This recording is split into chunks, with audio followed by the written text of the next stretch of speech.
های من تو رنگی دوست میگم بخدا ماچتون که سرای ما رو وایرون نکنیم مسافه دادن بیزیدین. رفتاری موسفید ببینین. در این سین سال باید شب و روز به طاعت و عبادت خدا مشغول باشه.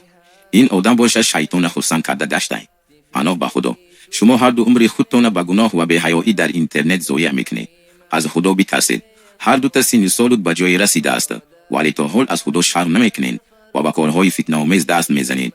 مگر نمیدونین که هر دقیقه‌ای که به بی‌حیایی میگذرونین در نامه اعمالتون نوشته میشود. این چه شرمندگی است که آدم به جای دعا و توبه با زنان بی‌حیا با سخن‌های پست مشغول می‌شود.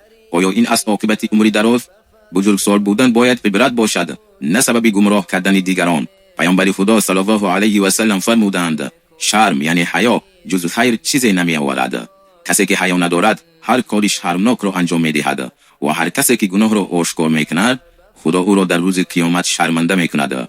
حفظ زبان، چشم و دست فردا نجات می‌دهد، نه اینکه لایک ها و سخن‌های ناپاک و بی‌معنی. از گناه برگردید پیش از آن که مرگ ناگهان رسد و عمل بسته شود. امروز وقت دارید، فردا شاید نباشد.